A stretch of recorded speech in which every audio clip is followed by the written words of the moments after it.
Hello students, आज हम class 10th के बायोलॉजी का chapter number 7 how do organism reproduce का लेक्चर नंबर 2 स्टार्ट करने जा रहे हैं। पिछले वाले लेक्चर के अंदर हमने चैप्टर का इंट्रोडक्शन और साथ ही साथ में हमने सेक्सुअल और एसेक्सुअल रिप्रोडक्शन में डिफरेंस देखा था। आज के लेक्चर के अंदर हम कंप्लीट एसेक्सुअल रिप्रोडक्शन जो है वो कवर अप करेंगे। देखो, सबसे पहले तो हमें समझ में आना चाहिए कि एसेक्सुअल रिप्रोडक्शन का मीनिंग क्या होता है। देखो बच्चों, जब भी हम एसेक्सुअल रिप्रोडक्शन की बात करते हैं तो एसेक्सुअल रिप्रोडक्शन के अंदर ए का मतलब सिंगल और सेक्सुअल रिप्रोडक्शन का मतलब होता है एक प्रोसेस, एक ऐसी प्रोसेस जिसके अंदर रिप्रोडक्शन में केवल सिंगल इंडिविजुअल पार्टिसिपेट करता है। एक सिंगल ऑर्गेनिज्म होगा जो रिप्रोड्यूस करेगा और अपने जैसे लिविंग ऑर्गेनिज्म प्रोड्यूस करेगा, that is called asexual reproduction. देखो, एसेक्सुअल रिप्रोडक्शन में क्या होता है, वन मैन आर्मी होता है। एक स्पीशीज का एक ही इंडिविजुअल होगा, उसको किसी की आवश्यकता नहीं है, कोई मैकेनिज्म ऐसा नहीं चाहिए जो बहुत ज्यादा हार्ड हो। सिंपल मैकेनिज्म से रिप्रोडक्शन करेगा और अपने जो है नंबर बढ़ा लेगा। अब इधर देखो, सबसे पहले तो हम बात करते हैं एसेक्सुअल रिप्रोडक्शन होता क्या है। तो इधर देखो बेटा, इधर समझते हैं हम। तो एसेक्सुअल रिप्रोडक्शन के अंदर mode of reproduction in which single parent produce offspring without the involvement of gametes. इस रिप्रोडक्शन में गैमेट्स नहीं बनते हैं, जबकि सेक्सुअल रिप्रोडक्शन में हम पढ़ेंगे कि एक मेल होता है, एक फीमेल होती है। मेल के पास में मेल रिप्रोडक्टिव सिस्टम होता है, फीमेल के पास में फीमेल रिप्रोडक्टिव सिस्टम होगा, और दोनों जो है एक गैमेटोजेनेसिस की प्रोसेस में जाएंगे या गैमेट बनाएंगे। जैसे मेल में गैमेट बनता है स्पर्म ह्यूमन के केस में, और फीमेल में गैमेट्स बनते हैं ओवम। तो दोनों पहले गैमेट बनाएंगे, फिर उनका फ्यूजन होगा, और फ्यूजन के बाद में जो है जाइगोट, और फिर ये इतनी लंबी प्रोसेस चलेगी। तो इतना तामझाम ना करके एक सिंगल ऑर्गेनिज्म है, सिंपली जो है अपने जैसा ऑफस्प्रिंग प्रोड्यूस कर ले, तो ऐसे रिप्रोडक्शन को हम एसेक्सुअल रिप्रोडक्शन कहते हैं। ठीक है, आगे समझो। ओनली वन पेरेंट इन्वॉल्व, जैसे कि मैंने आपको बताया केवल एक पेरेंट इन्वॉल्व होगा। सिंगल एक आर्मी होगी, एक सिंगल मैन ही आर्मी की जैसे काम करेगा, उसको किसी की आवश्यकता नहीं है रिप्रोडक्शन करने के लिए। नो फर्टिलाइजेशन, कोई फर्टिलाइजेशन नहीं है। फर्टिलाइजेशन क्या होता है हम पढ़ेंगे आगे। मेल और फीमेल गैमेट्स जब फ्यूज्ड करते हैं तो उसे हम फर्टिलाइजेशन कह देते हैं। Offspring are genetically identical to parent. जो ऑफस्प्रिंग होती है, जो छोटे छोटे नन्हे मुन्ने बच्चे होंगे, वो अपने पेरेंट के क्या होंगे, आइडेंटिकल होंगे, मतलब सिमिलर होंगे, डिट्टो सेम होंगे। देखो, वेरिएशन वाला कॉन्सेप्ट यहां नहीं आएगा। देखो, आप अपने पेरेंट्स से आपके अंदर जितने भी कैरेक्टर्स आए हैं वो आपके अपने पेरेंट्स से आए, तो आप अपने पेरेंट्स जैसे दिखते हो, लेकिन आप 100% अपने पेरेंट्स जैसे नहीं हो। क्यों? क्योंकि आपके अंदर है डिफरेंसेस अपने पेरेंट्स में। क्यों? क्योंकि आधे कैरेक्टर, मतलब मान के चलो आधे क्रोमोसोम जो है आपके पिताजी से आपके अंदर आए हैं, आधे क्रोमोसोम आपके अंदर आपकी माताजी से आए हैं, और तब जाके जो है आपका निर्माण हुआ है, आप बने हो। तो आपके अंदर सारे कैरेक्टर एक इंडिविजुअल से नहीं आए, आधे आपके पिताजी के हैं, आधे आपके माताजी के हैं, किसी के ज्यादा है, किसी की कम है। ठीक है, और घर में होता भी यही है, अच्छे कैरेक्टर पिताजी से आते हैं, बुरे कैरेक्टर मम्मी से आते हैं। मजाक कर रहा हूँ ना, लड़ा मत लेना पेरेंट्स। तो मैंने आपको बताया कि ऑफस्प्रिंग जो है वो जेनेटिकली आइडेंटिकल होती है, क्योंकि एक ही पेरेंट होगा, वही ऑफस्प्रिंग बना रहा है, तो जेनेटिकली आप ऐसे मान सकते हो इसके ही 100% कैरेक्टर जो है इन ऑफस्प्रिंग में आएंगे। ठीक है, बहुत कम वेरिएशन आपको इनके अंदर, डिफरेंसेस इनके अंदर आपको देखने को मिलेगा। इसके अलावा रैपिड प्रोसेस है, faster method of reproduction. Faster method of reproduction है, मतलब एक ऐसा रिप्रोडक्शन है जो जल्दी हो जाता है, बहुत फास्ट तरीके से होता है। देखो, ह्यूमन को रिप्रोड्यूस करने में पूरे के पूरे 9 महीने लगते हैं। ठीक है, रिप्रोडक्शन करा, उसके बाद ऑफस्प्रिंग प्रोड्यूस करने में पूरा 1 साल लग जाता है ना, पूरा 9 महीने लग जाते हैं। 1 साल तो नहीं, 9 महीने लग जाते हैं। जबकि यहां पर देखो, ठीक है, कुछ घंटों के अंदर ही एक ऑर्गेनिज्म एसेक्सुअल रिप्रोडक्शन करके अपनी जैसी ऑफस्प्रिंग बना लेता है।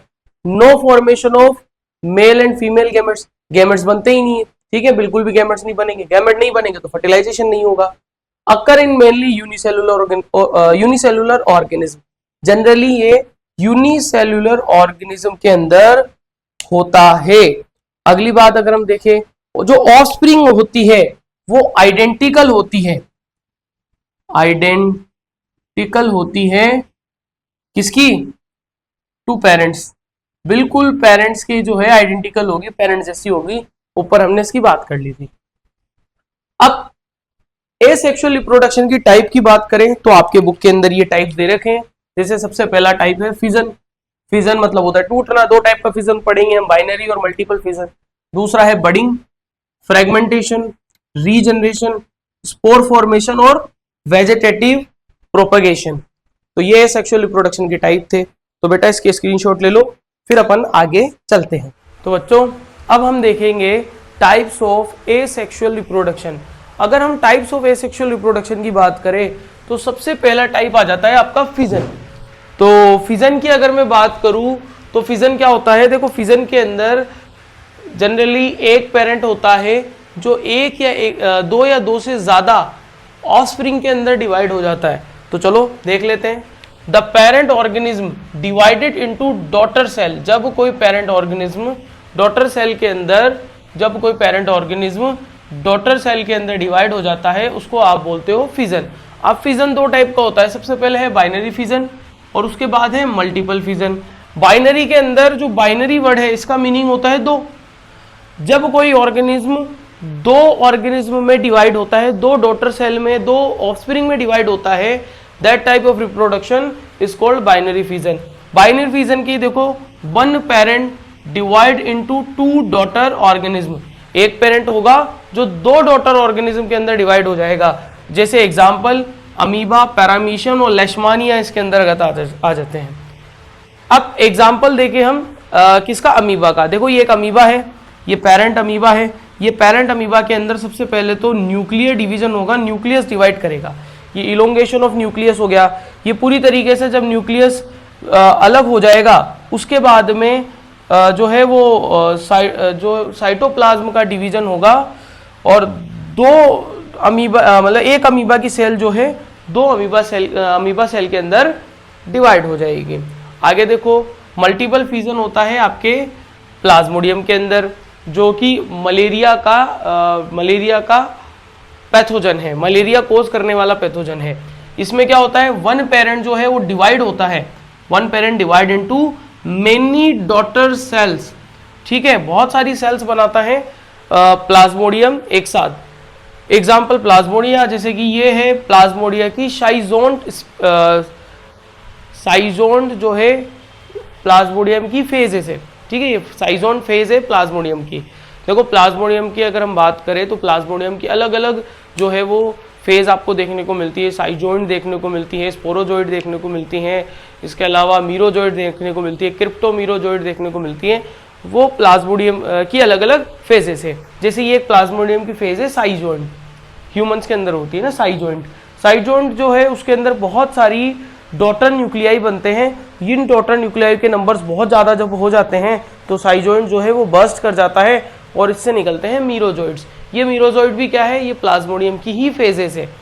इसके बाद में आपके बाइनरी फिजन और मल्टीपल फिजन के बाद में आ जाता है बडिंग। बडिंग आपको देखने को मिलेगा हाइड्रा और ईस्ट के अंदर। एक्चुअल में बडिंग में क्या होता है? बडिंग के अंदर एक छोटा सा बड बनता है। धीरे धीरे धीरे धीरे वो बड जो है अपने साइज को बढ़ाता जाता है और एक टाइम पर इतना बड़ा हो जाता है कि वो बिल्कुल पेरेंट जैसे साइज का आपको देखने को लगता है। बाद में ये पेरेंट से अलग हो जाता है और एक नया इंडिविजुअल बना लेता है। जैसे एग्जाम्पल है आपके सामने हाइड्रा का। देखो छोटा सा बड़ है, फिर ये थोड़ा सा और बड़ा हुआ, फिर ये नन्ना मुन्ना बड़ और ज़्यादा बड़ा हो गया और इतना बड़ा हो गया कि ये अपने पेरेंट्स के बराबर हो गया और पेरेंट से अलग होकर जो है एक इंडिविजुअल हाइड्रा बना लेगा। नेक्स्ट अगर हम तीसरा टाइप देखें तो वो है फ्रेगमेंटेशन और एक है रीजनरेशन।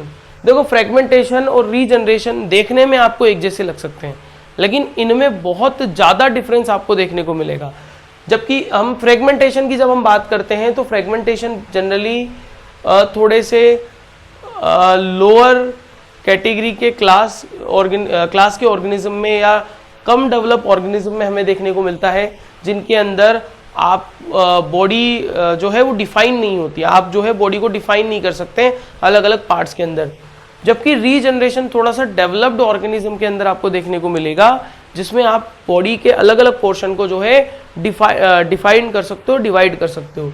अब इधर देखो, इसमें क्या होता है, the body break into fragments and each fragment grow into new organism. जो बॉडी है वो एक फ्रेगमेंट्स में टूट जाएगी किसी भी अनफेवरेबल कंडीशन के कारण। स्पायरोगायरा आपको वाटर में मिलता है, पानी के अंदर हवा तेज हो गई या और अदर किसी कारण से ये अलग अलग पीसेस में टूट गया। अब हर पीस जो है एक नया स्पायरोगायरा बना लेगा, ठीक है। दूसरा देखते हैं regeneration, ability of an organism to regrow lost body parts. Example है इसका प्लेनेरिया। मतलब ये क्या है, ये मान के चलो ऑर्गेनिज्म का जो है एक एबिलिटी होती है कि अपने लॉस्ट हुए जो पार्ट है उसको वो दोबारा से रीग्रो कर लेगा, ठीक है।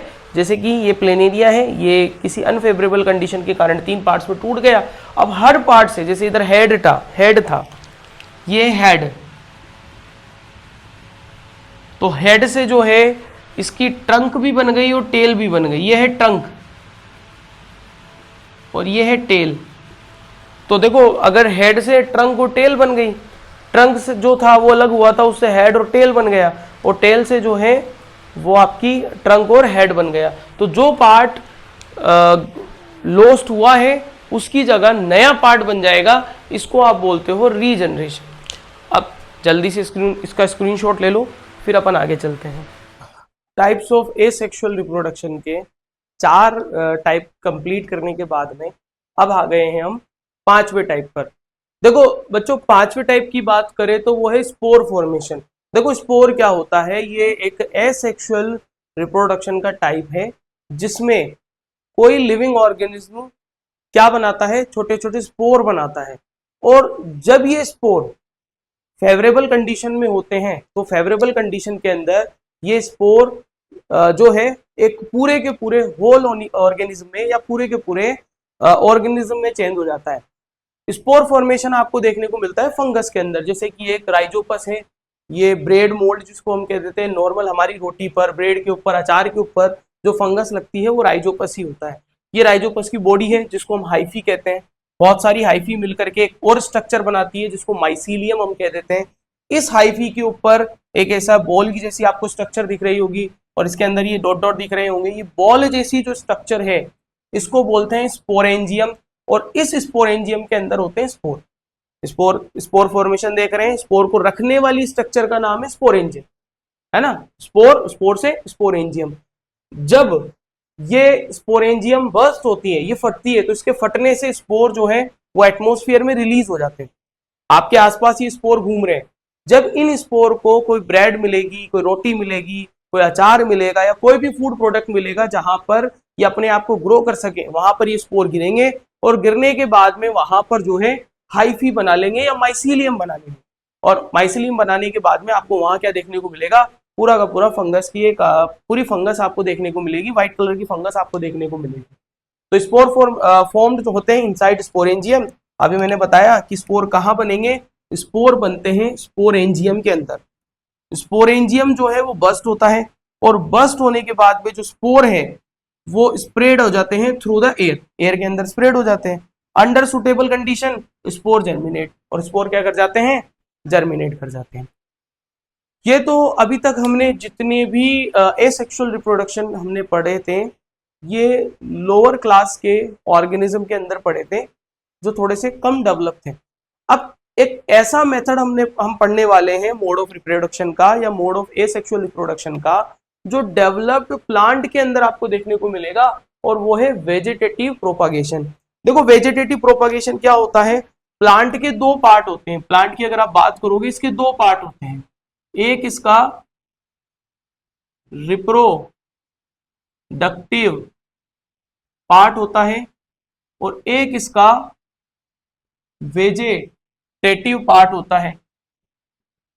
रिप्रोडक्टिव पार्ट के अंदर तो अगर रिप्रोडक्टिव पार्ट का एग्जांपल देखोगे तो वो होता है फ्लावर, रिप्रोडक्टिव पार्ट। और अगर आप वेजिटेटिव पार्ट की अगर बात करोगे तो इसके अंदर आ जाती है आपकी लीफ, स्टेम एंड रूट। और जब reproduction leaf, stem and root से होता है तो ऐसे रिप्रोडक्शन को हम वेजिटेटिव प्रोपागेशन हम कह देते हैं, है ना। तो जब रिप्रोडक्शन फ्लावर से होगा तो सेक्सुअल रिप्रोडक्शन होगा, और जब रिप्रोडक्शन रूट, लीफ, स्टेम इससे होगा तो वेजिटेटिव प्रोपागेशन होगा, है ना। अगर मान लो फ्लावर इन्वॉल्व हो रहा है तो सेक्सुअल रिप्रोडक्शन, और जब लीफ, स्टेम, रूट इन्वॉल्व हो रहा है तो एसेक्सुअल रिप्रोडक्शन और वेजिटेटिव प्रोपागेशन, क्योंकि ये जो है गैमेट्स नहीं बनाते। मैंने बताया था ना कि एसेक्सुअल रिप्रोडक्शन के अंदर गैमेट फॉर्म नहीं होते हैं, लीफ, स्टेम और रूट कोई भी प्रकार का गैमेट नहीं बनाएंगे, डायरेक्ट जो है वो प्लांट्स को ग्रो करेंगे। अब वेजिटेटिव प्रोपागेशन में क्या होता है, ध्यान से देखो। देखो प्यारे बच्चों, इसके अंदर क्या होता है, न्यू प्लांट डेवलप होता है रूट, स्टेम और लीव्स से। अब ये दो टाइप का होता है, एक होता है नेचुरल वेजिटेटिव प्रोपागेशन और एक होता है आपका आर्टिफिशियल वेजिटेटिव प्रोपागेशन। देखो, जिसमें आदमी का हाथ नहीं है, औरत का भी हो सकता है, वो है नेचुरल, और जिसमें पूरा पूरा आदमी का हाथ है, औरत का भी हाथ हो सकता है, वो होता है आपका artificial method of vegetative propagation. Natural vegetative propagation में क्या क्या क्या एग्जांपल है, जैसे पोटैटो है। अब जैसे वहां आपको डायग्राम दिख रहा होगा, पोटैटो की आईज होती है, पोटैटो पे आई होती है। अगर उस पोटैटो को आप थोड़े से ऐसे इन्वायरमेंट में रख दें जहां पर वाटर वेपर है, ठीक है, तो आप ये देखोगे कि उसकी आई से ऐसे छोटी छोटी कलिकाएं निकल जाती है, बर्ड्स निकल जाती है। और जब उस बर्ड्स को काट करके हम मिट्टी में ग्रो कर दें या मिट्टी में डाल दें या आलू भी मिट्टी में गिर जाए, तो वहां से आलू का नया जो है, पोटैटो का जो है नया जो है प्लांट ग्रो करने लग जाता है। ब्रायोफिल्म सबसे मोस्ट इंपोर्टेंट एग्जाम्पल है। ब्रायोफिल्म, हिंदी में इसको पत्थर चिट्टा बोलते हैं। इसकी लीफ होती है, कहीं ना कहीं यहाँ पर डायग्राम दिख रहा होगा आपको, इसकी लीफ में ऐसी छोटी छोटी बर्ड लाइक स्ट्रक्चर बनती है। बाद में जब ये लीफ प्लांट से अलग होकर के मिट्टी में गिर जाती है, तो इस लीफ से नया ब्रायोफिल्म का पौधा जो है वो निकल के आ जाता है। स्वीट पोटैटो, रूट, ठीक है, ये रूट का एग्जांपल है स्वीट पोटैटो। स्वीट पोटैटो क्या होती है, हिंदी में शकरकंदी बोलते हैं। स्वीट पोटैटो रूट का एग्जांपल है। इसकी जगह आप मतलब स्वीट पोटैटो जो है वो रूट का एग्जांपल है, अदर किसी रूट का एग्जांपल भी आप ले सकते हो। तो स्वीट पोटैटो जो है उसको अगर आप देखोगे, अगर उसके छोटे छोटे पीस काट करके अगर आप मान लो मिट्टी में डाल दोगे, तो उससे नया प्लांट जो है आपका स्वीट पोटैटो का मिल जाएगा। Artificial method of vegetative propagation क्या है, जैसे कटिंग है, कलम काटना आपने सुना हो, जिसमें अगर आप रोज की बात करें, गुलाब की बात करें, या ऐसे अदर कोई फ्लावर की बात करें, तो उनको उगाने के लिए हम इस मेथड का यूज करते हैं। कटिंग में क्या करते हैं, गुलाब के पौधे की एक टहनी को हम काट लेते हैं, जिसको हम क्या बोलते हैं, ग्राफ्ट बोलते हैं। कटिंग काट लिया आपने, ग्राफ्ट काट लिया, अब उस ग्राफ्ट को आप जो है मिट्टी में लगा दोगे, गमले में लगा दोगे, तो आपका जो है गुलाब का पौधा उग जाएगा। लेयरिंग में क्या करते हैं, तो डायग्राम में देखो, एक प्लांट की टहनी को लिया, उसको आपने जो है बैंड किया, और बैंड कर करके उसको मिट्टी में दबा दिया। अब जहां से बैंड किया है ना, वहां से रूट्स निकल जाएगी, और वो रूट्स जो है बाद में जब रूट्स निकल जाएगी, तो वो रूट्स जो है वो नरिशमेंट प्रोवाइड कराएगी प्लांट्स को। तो आप क्या करोगे, जहां से रूट्स निकली है उसके ऊपर वाले पार्ट से जो है उसको काट दोगे। इससे एक प्लांट से आपने दो प्लांट ग्रो कर लिए। ग्राफ्टिंग के अंदर क्या है, आपने कटिंग की, एक कटिंग की, और उस कटिंग या उस ग्राफ्ट को दूसरे प्लांट के ऊपर आपने क्या कर दिया, ग्राफ्ट कर दिया या लगा दिया, उसको आप ग्राफ्टिंग बोलते हो। ठीक है, इससे क्या होता है, मान लो एक ऐसा पौधा है, जो एक ऐसा पौधा है जिसका बेस अच्छा है, आपने सोचा यार इसका बेस मुझे यूज करना है, तो आपने क्या करा, उस पौधे को ऊपर से कट किया। और एक ऐसा पौधा है जो थोड़ा सा वीक है, कम स्ट्रॉन्ग बेस है, तो वहां से उसको लाया और उस पौधे के ऊपर ग्राफ्ट करा दिया, तो ये ग्राफ्टिंग हो गया। अब एडवांटेजेस ऑफ वेजिटेटिव प्रोपगेशन, यहाँ से सबसे ज्यादा क्वेश्चन जो है वो आपके बोर्ड में पूछे जाते हैं कि क्या एडवांटेजेस है कि आपको वेजिटेटिव प्रोपगेशन करना चाहिए। तो पहला एडवांटेज है कि a large number of plant can be produce in short time. आप एक बहुत छोटे से समय के अंदर बहुत सारे पौधे उगा सकते हो। New plant are genetically similar to the parent plant and retain desirable character. जैसे मान लो मुझे ये फ्लावर पसंद आ गया, इसका कलर मुझे पसंद आ गया, नहीं मुझे तो यही कलर का फ्लावर चाहिए। अब अगर मान लो मैं उसमें सेक्सुअल रिप्रोडक्शन कराऊंगा, हो सकता है कुछ कैरेक्टर्स उसमें मिक्स हो जाए। अभी वो रेड फ्लावर मुझे मिला था, अगली बार हो सकता है पिंक मिल जाए, व्हाइट मिल जाए, ऑरेंज मिल जाए। तो मैं चाहता हूं मुझे हमेशा रेड फ्लावर मिले, तो मैं क्या करूंगा, उस रेड फ्लावर वाले प्लांट से उस रेड वाले फ्लावर प्लांट को जब मैंने सेलेक्ट कर लिया, तो उसमें हमेशा मैं वेजिटेटिव प्रोपोगेशन कराऊंगा और हमेशा जो है मुझे रेड फ्लावर मिलेगा। जैसे ऑरेंज है, मुझे ऑरेंज पसंद आ गया कि भैया इसका ये बहुत ज्यादा स्वीट ऑरेंज है, अगर मैं इसको इसके अंदर अगर एसेक्सुअल रिप्रोडक्शन कराऊंगा तो हो सकता है मुझे सोर जो खट्टे ऑरेंज है वो मिलना स्टार्ट हो जाए। तो मैं चाहता ही नहीं हूं कि मुझे ऐसे ऑरेंज मिले, तो मैं तो क्या करूंगा, मैं तो ऑरेंज के पौधे के अंदर एसेक्सुअल रिप्रोडक्शन कराऊंगा। अच्छा, plant do not produce seed. अच्छा, ऐसे प्लांट, बनाना याद करो, बनाना सीड होते हैं क्या, बनाना नहीं होते हैं ना। तो बनाना जैसे प्लांट जिसमें सीड नहीं है, अब उसको कैसे उगाएं, तो उसको उगाने के लिए भी हम वेजिटेटिव प्रोपोगेशन का यूज कर सकते हैं, जैसे कि बनाना और शुगर केन। इसी टाइप से इट इज ए सिंपल, ये बहुत सिंपल मेथड है, लेस टाइम लेता है, लेस टाइम कंज्यूमिंग है एंड कॉस्ट इफेक्टिव है, मतलब सस्ता है। आपने एक प्लांट उगा लिया, उसको उससे कलमे काटी, उसी से जो है उसकी लीफ ले ली, उसकी रूट ले ली, उसकी स्टेम ले ली और उसी से ही जो है वो नया प्लांट ग्रो कर दिया। आगे देखो, प्रिजर्व यूजफुल ट्रेट्स, जो जरूरी कैरेक्टर है उनको आप क्या कर सकते हो, प्रिजर्व कर सकते हो। जैसे कि फ्रूट्स के अंदर बनाना और ऑरेंज के ट्रेट्स आप जो है वो प्रिजर्व कर सकते हो, फ्लावर के अंदर रोज और जैस्मीन। तो बेटा ये एसेक्सुअल रिप्रोडक्शन जो है वो कंप्लीट हुआ। आई जस्ट होप आपको मजा आया होगा लेक्चर के अंदर। अगर लेक्चर पसंद आया है तो वीडियो को लाइक करें, चैनल को सब्सक्राइब कर दें और मिलते हैं नेक्स्ट लेक्चर के अंदर।